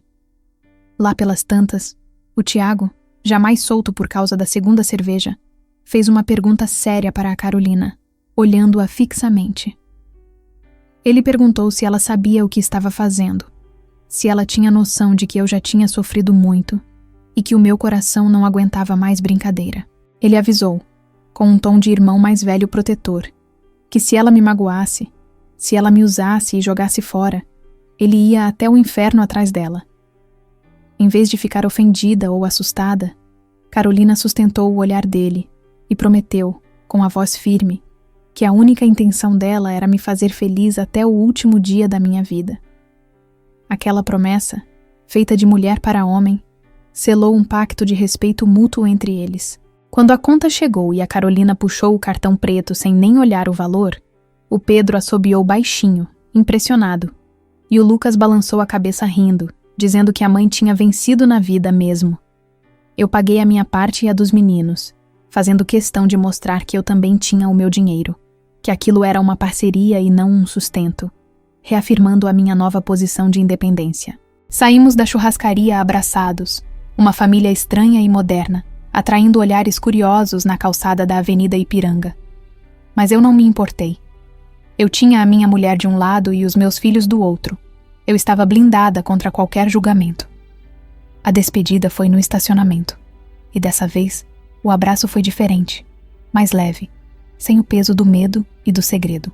Eles me beijaram a Carolina no rosto, um avanço gigantesco para a timidez deles, e disseram que estavam orgulhosos de mim. O Tiago me puxou num canto antes de entrar no carro velho dele e disse baixinho: "Mãe, o pai não merece nem a poeira do seu sapato. Esquece ele de vez. Seja feliz com a galega. Ela olha para a senhora como se a senhora fosse a última bolacha do pacote." Eu chorei de novo, abraçando meu primogênito, sentindo que finalmente tinha recebido a bênção que precisava para seguir em frente sem olhar para trás. Voltamos para o hotel em silêncio, mas era um silêncio confortável, preenchido pela sensação de dever cumprido. No quarto, Carolina se jogou na cama, exausta pela tensão emocional, e eu me deitei ao lado dela, puxando-a para o meu peito. "Eles gostaram de mim, Lo?" Ela perguntou, insegura como uma menina pequena. "Eles te amaram, meu anjo", respondi, beijando a testa dela. "Porque você devolveu a mãe deles. Você me trouxe de volta à vida, e eles viram isso." Dormimos abraçadas naquela tarde de sábado em Porto Alegre, na mesma cidade onde a nossa história começou clandestina e cheia de dor. Mas agora dormíamos livres e abençoadas. Eu não precisava mais me esconder. Meus filhos sabiam, meu trabalho sabia, o mundo sabia. A sensação de liberdade era tão inebriante quanto o vinho que bebemos no almoço. Eu tinha fechado o ciclo da culpa. A Lovene sofredora tinha ficado no passado, enterrada junto com as memórias do presídio. Agora, só existia a Lovene plena, pronta para colher os frutos que tinha plantado com tanta lágrima. Os meses que se seguiram foram uma prova de que a felicidade, quando destravada, flui como uma represa aberta. Voltei para São Paulo com a alma lavada, e essa leveza se refletiu em tudo o que eu fazia. Sem o peso do segredo e da culpa, minha energia no trabalho triplicou. Minha criatividade explodiu, e eu me tornei uma força da natureza dentro daquele escritório. Eu não trabalhava mais para provar nada a ninguém. Trabalhava pelo prazer da excelência, e o universo, que parecia ter estado de mal comigo por 50 anos, decidiu finalmente sorrir e me dar o troco em dobro. 6 meses se passaram desde aquele almoço na churrascaria, e o tempo em São Paulo pareceu acelerar num ritmo vertiginoso, como se a cidade quisesse compensar os anos que perdi estagnada na tristeza. A rotina no escritório deixou de ser um desafio assustador para se tornar o meu palco principal, onde eu encenava diariamente a peça da minha reinvenção. Descobri, com uma surpresa agradável, que as habilidades que desenvolvi durante décadas limpando a sujeira dos outros e administrando a miséria da minha casa eram, na verdade, ferramentas de gestão valiosíssimas no mundo corporativo. A minha obsessão por ordem, a minha capacidade de prever a falta de insumos antes que acabassem e, principalmente, o meu jeito direto e humano de lidar com as pessoas, me destacaram num mar de gestores teóricos que só sabiam olhar para telas e gráficos. Enquanto os jovens formados em faculdades caras se perdiam em reuniões intermináveis para decidir a cor de uma planilha, eu resolvia problemas práticos no chão da logística com a rapidez de quem não tem tempo a perder.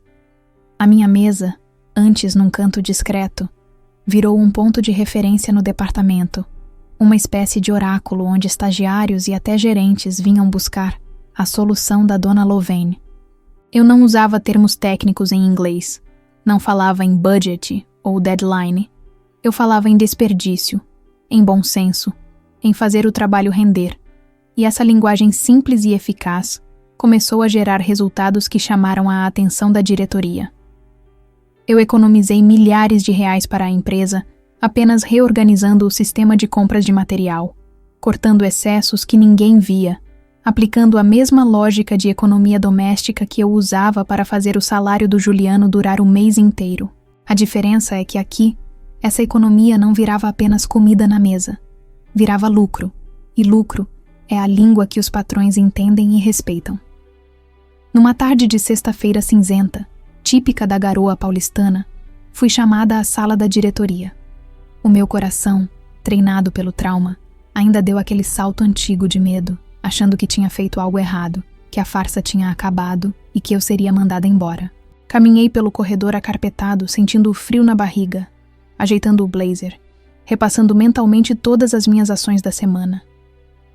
Quando entrei na sala espaçosa com vista panorâmica, o Sr. Almeida me recebeu não com uma carta de demissão, mas com um café expresso e um sorriso largo que eu já tinha aprendido a confiar desde a festa da empresa. Ele me convidou para sentar e colocou um documento sobre a mesa de vidro, empurrando-o suavemente na minha direção com a ponta dos dedos. Li o papel com as mãos trêmulas, demorando para entender o que aquelas palavras significavam. Promoção por mérito. Novo cargo. Coordenadora de Logística e Infraestrutura. E logo abaixo, o valor do novo salário, escrito por extenso, uma quantia que fez meus olhos se encherem de lágrimas instantâneas. Era 3 vezes o que eu ganhava. Era mais dinheiro do que o Juliano ganhava num ano inteiro de crimes e bicos. O diretor explicou que a empresa precisava de liderança forte, de alguém com visão de dono e punho firme, e que a minha geração, a geração que aprendeu a trabalhar cedo e a valorizar o emprego, tinha uma garra que estava em falta no mercado. Ele disse que eu era um exemplo de resiliência e que queria me ver comandando a equipe inteira a partir da próxima segunda-feira. Assinei o novo contrato sentindo que estava assinando a minha carta de alforria definitiva. Aquela caneta pesava quilos na minha mão, carregada de simbolismo. Eu não estava apenas aceitando um cargo, estava aceitando que eu era inteligente, capaz e valiosa. Saí da sala flutuando, com vontade de gritar, de correr pelos corredores, mas mantive a postura serena de quem sabe o seu valor. Voltei para a minha mesa, agora a mesa da chefe, e olhei para o crachá que em breve seria trocado. Eu tinha vencido a estatística cruel que diz que mulher pobre e de meia idade só serve para ser invisível. Eu tinha provado para mim mesma que a minha cabeça servia para muito mais do que apenas preocupação e oração. Naquela noite, cheguei em casa com uma garrafa de champanhe francês debaixo do braço, comprada com o meu próprio cartão, sem pedir ajuda para a Carolina. Quando entrei no apartamento e contei a novidade, mostrando o novo rolerite virtual no celular, a reação dela foi a cereja do bolo. Ela não sentiu inveja, não sentiu que eu estava ficando independente demais. Ela vibrou, pulou no meu pescoço, gritou como se o sucesso fosse dela. Carolina sabia, melhor do que ninguém, o quanto aquilo era importante para a minha dignidade. Ela sabia que eu precisava sentir que o dinheiro que entrava na nossa casa também vinha do meu suor, para que a nossa relação fosse, de fato, um encontro de iguais. Comemoramos na varanda, olhando as luzes da cidade que agora parecia minha também. Eu disse para ela, com a voz embargada pelo álcool e pela emoção, que agora eu podia pagar as contas, que eu podia dividir o aluguel, que eu podia comprar presentes caros para ela. Carolina riu e tapou a minha boca com um beijo, dizendo que o meu dinheiro era para eu realizar os meus sonhos antigos, aqueles que eu tinha enterrado. Mas eu sabia que o meu maior sonho já estava realizado ali: ser uma mulher livre, que ama por vontade e trabalha por talento. A sensação de olhar para o horizonte e saber que eu não devia nada a ninguém, que eu era a arquiteta da minha própria sorte, era um vício novo e delicioso, do qual eu nunca mais queria me curar. A vida estava perfeita, redonda, encaixada. Eu tinha o amor, tinha a família reconquistada e agora tinha a carreira. Mas o destino, generoso como nunca tinha sido, ainda guardava uma última surpresa na manga, um presente que viria não do meu esforço, mas da gratidão da mulher que eu amava. Enquanto eu brindava ao meu novo cargo, Carolina me olhava com um brilho misterioso nos olhos, um brilho de quem guarda um segredo azul turquesa que estava prestes a mudar o nosso cenário de concreto para algo muito mais paradisíaco. Alguns dias depois da minha promoção, numa noite de sábado em que a chuva batia fina e persistente na janela do nosso apartamento, Carolina me chamou para sentar no sofá com uma expressão travessa que eu já tinha aprendido a reconhecer. Ela trazia as mãos escondidas nas costas e um sorriso que mal cabia no rosto, parecendo uma criança prestes a revelar que tinha comido o último pedaço de bolo. Eu estava cansada, com os pés descansando no puff depois de uma semana intensa liderando a equipe de logística. Mas aquele brilho no olhar dela me despertou imediatamente, acendendo a minha curiosidade. Ela se ajoelhou no tapete felpudo na minha frente, ignorando a hierarquia dos móveis, e colocou no meu colo um envelope grosso, de papel dourado texturizado, fechado com um laço de fita de cetim azul turquesa, que parecia brilhar na penumbra da sala. "Isso não é um presente de aniversário nem de Natal", ela disse, segurando os meus joelhos com carinho. "Isso é um presente de celebração. É o presente da nova Louvain. Abra." Eu tateei o envelope, sentindo a qualidade do papel, e um frio na barriga me percorreu. Aquele medo antigo de que as coisas boas fossem grandes demais para mim. Desatei o laço com cuidado, preservando a fita, e deslizei o conteúdo para fora. Eram papéis impressos com logotipos de companhias aéreas e fotos coloridas de um mar tão azul que parecia mentira. Um azul que eu só tinha visto em proteção de tela de computador ou em revista de consultório dentário. Li as palavras escritas no topo da reserva e precisei ler de novo, soletrando mentalmente, porque o meu cérebro se recusava a acreditar que aquilo fosse real. Destino: Cancún, México. Eu olhei para a Carolina, depois para o papel, depois para ela de novo, com a boca entreaberta, muda. México? Eu, Louvain, que passei 50 anos da minha vida presa entre a zona norte de Porto Alegre e o centro da cidade? Eu, que achava que viajar para Santa Catarina já era uma aventura internacional? A ideia de sair do país, de cruzar fronteiras, de sobrevoar oceanos, era algo tão distante da minha realidade que parecia que ela estava me convidando para ir à lua. "Nós vamos para o paraíso, Lou", ela explicou, rindo da minha cara de choque. 2 semanas, só eu, você, o sol e a tequila. Eu quero que você veja que o mundo é enorme e que ele é todo seu. Eu senti as lágrimas quentes brotarem, não de tristeza, mas de uma gratidão avassaladora misturada com uma sensação de vertigem. Eu nunca tinha saído do Brasil. O meu mundo sempre foi limitado pelas cercas da pobreza e pelos muros do presídio. A ideia de que existiam lugares assim e de que eu tinha o direito de pisar neles era uma expansão de consciência que me deixava tonta. Mas logo em seguida, a praticidade da minha mente logística entrou em ação, trazendo um obstáculo burocrático para o centro da sala. "Mas, Carol, eu não tenho passaporte", confessei, sentindo vergonha da minha pequenez mundana. "Eu nunca precisei, eu nem sei como faz. Para ela, que viajava para a Disney desde pequena, o passaporte era um documento tão comum quanto a identidade. Para mim, era um símbolo de status inalcançável, um livro mágico que só gente rica possuía. Eu me senti, por um instante, a mulher da vila de novo, inadequada, despreparada para a grandeza que ela me oferecia. Carolina, sempre pragmática e resolutiva, apenas sorriu e disse que já tinha pensado em tudo. Nós vamos tirar na segunda-feira. Já agendei no site da Polícia Federal. Você é uma executiva agora, meu amor. Você é uma cidadã do mundo. Está na hora de ter o livrinho azul. E assim foi. O processo de tirar o passaporte foi, para mim, um ritual de passagem quase religioso. Entrar na sede da Polícia Federal não como suspeita, não como visitante de preso, mas como cidadã que reivindica o seu direito de ir e vir, foi curativo. Quando tirei a foto, ergui o queixo e sorri. Não aquele sorriso amarelo de documento, mas um sorriso de quem sabe que vai voar longe.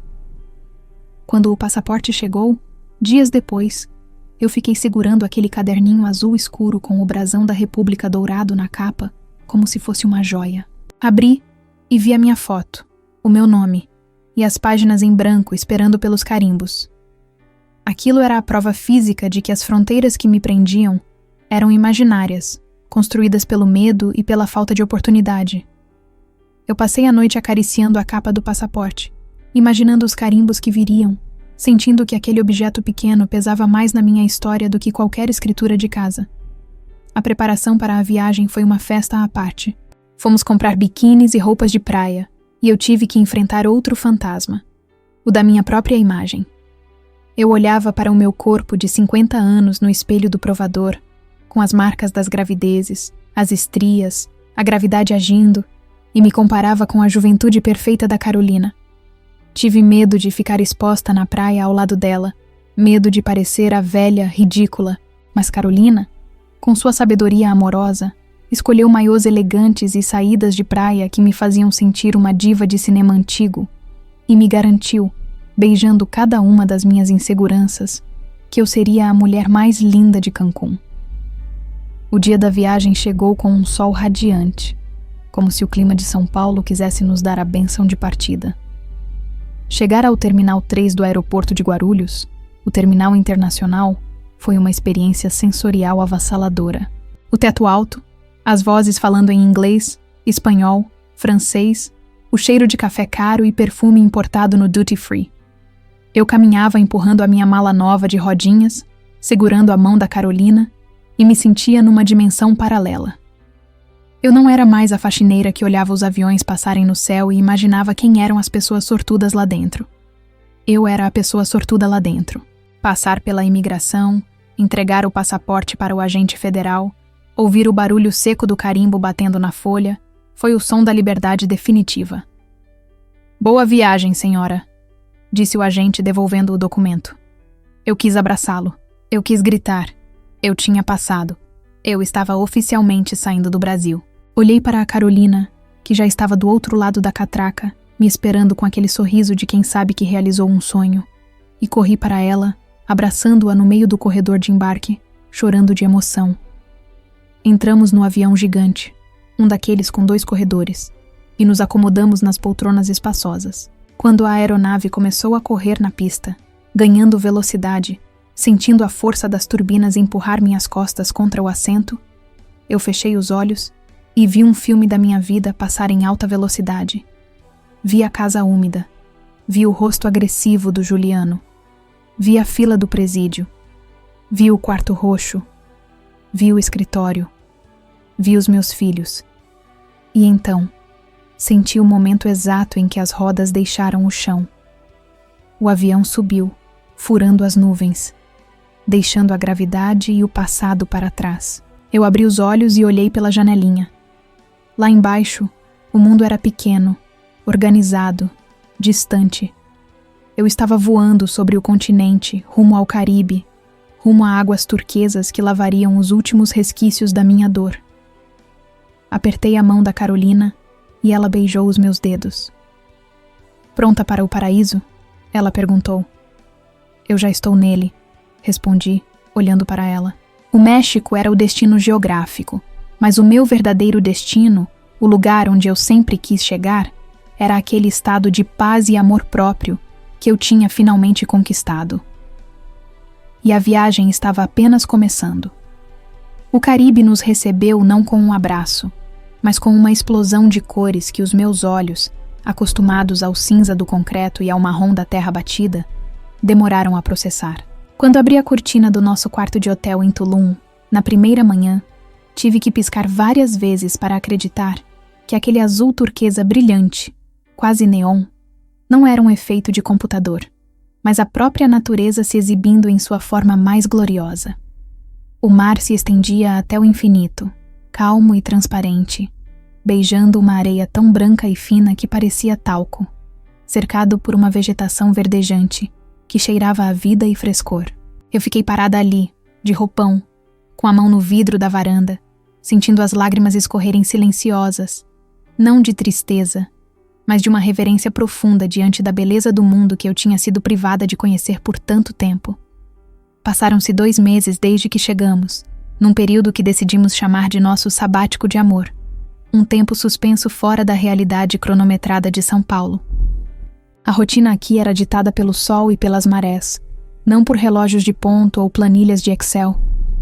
Acordávamos sem despertador, com o barulho suave das ondas quebrando na praia, e tomávamos café da manhã na varanda, comendo frutas exóticas e pães doces, conversando sobre tudo e sobre nada, rindo com a leveza de quem não tem boletos atrasados ou visitas ao presídio marcadas na agenda.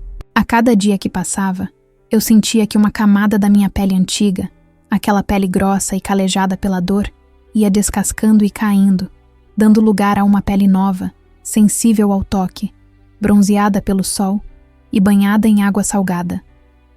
A minha maior vitória pessoal aconteceu numa tarde simples, quando tive coragem de tirar a saída de praia e caminhar de biquíni pela orla, de mãos dadas com a Carolina. No começo, senti aquele impulso antigo de me cobrir, de esconder as estrias, a flacidez, as marcas que a vida e a maternidade deixaram no meu corpo de 50 anos. Mas então olhei para a Carolina, que caminhava ao meu lado com a naturalidade de uma sereia, e vi como ela me olhava. Ela não via defeitos, ela via história. Ela olhava para o meu corpo com desejo e admiração, e aquilo agiu como um feitiço de cura. Eu estufei o peito, ergui a cabeça e deixei o sol caribenho tocar cada centímetro da minha pele, sentindo-me pela primeira vez na vida absolutamente confortável dentro da minha própria humanidade. Eu não era uma modelo de capa de revista. Eu era uma mulher real que tinha sobrevivido ao inferno e agora caminhava no paraíso. As noites eram um capítulo à parte, banhadas pela luz da lua cheia que refletia no mar prateado. Jantávamos em restaurantes à luz de velas, com os pés na areia, provando sabores picantes e bebendo margaritas geladas que soltavam as nossas línguas e as nossas inibições. Numa dessas noites, enquanto a música mariachi tocava suavemente ao fundo, eu me peguei pensando na fila do presídio central. A lembrança veio não como um fantasma assustador, mas como uma imagem distante, de um filme antigo que eu tinha assistido há muito tempo. Eu lembrei do cheiro de esgoto, do calor sufocante, da humilhação da revista, e comparei com o cheiro de maresia, a brisa fresca e a liberdade daquele momento. A distância entre a Louvain da fila e a Louvain do Caribe não era apenas geográfica, era existencial. Eu tinha atravessado um oceano de sofrimento para chegar àquela margem de dignidade. Carolina, percebendo o meu olhar perdido no horizonte, segurou a minha mão por cima da mesa e me trouxe de volta ao presente. "No que você está pensando, meu amor?" ela perguntou, com aquele cuidado de quem zela pelo meu coração. Eu sorri, um sorriso largo e tranquilo, e respondi com a mais pura verdade. "Estou pensando que eu venci. Estou pensando que aquela mulher triste morreu e que eu nasci de novo no dia em que você entrou naquele quarto roxo." Ela sorriu de volta, com os olhos marejados, e levantou a taça para um brinde.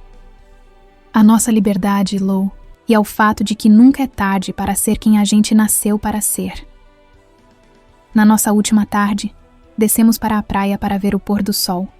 aquele espetáculo diário onde o céu se pintava de laranja, rosa e lilás, cores que me lembravam a decoração daquele quarto onde tudo começou. Sentamos na areia morna, abraçadas, vendo o sol mergulhar na água como uma moeda de ouro gigante. O silêncio era perfeito, preenchido apenas pelo som do vento e das ondas. Foi ali, naquele cenário de cartão postal, que fizemos o nosso juramento final. Não precisávamos de papéis, de juízes ou de padres. A nossa união tinha sido forjada no fogo da provação e temperada na água da redenção. Carolina tirou do bolso um anel simples, uma aliança de prata com uma pedra turquesa, da cor do mar que nos cercava, e colocou no meu dedo anelar. Isso não é para te prender, Lo, ela sussurrou, encostando a testa na minha. Isso é para te lembrar todos os dias que você é livre, que você escolheu estar aqui, que o nosso amor é a sua casa, onde quer que a gente esteja. Eu olhei para o anel, brilhando no meu dedo que já não tinha mais calos de vassoura, e senti uma paz que transcendia o entendimento. Eu beijei a mão dela, beijei a boca dela, e selei aquele pacto com lágrimas de felicidade. Enquanto o sol desaparecia completamente, deixando o céu estrelado cobrir o Caribe, eu fiz uma retrospectiva mental da minha jornada. Eu fui a esposa submissa, a mãe leoa, a faxineira invisível, a mulher de preso humilhada, a amante clandestina, a executiva respeitada e, finalmente, a mulher amada e livre. Cada cicatriz, cada ruga, cada lágrima tinha valido a pena para chegar naquele instante de plenitude. Eu olhei para o mar escuro e agradeci. Agradeci a dor que me ensinou a ser forte, a solidão que me ensinou a valorizar a companhia, e ao destino que, por linhas tortas e improváveis, cruzou o meu caminho com o daquela menina de olhos azuis. A história da Lovane, a mulher que lavava chão e visitava a cadeia, tinha acabado. Ali, naquela praia mexicana, sob a luz das estrelas, começava a história da Lovane dona de si, a protagonista que aprendeu que a única grade que realmente prende a gente é o medo de ser feliz. E eu finalmente tinha jogado a chave fora.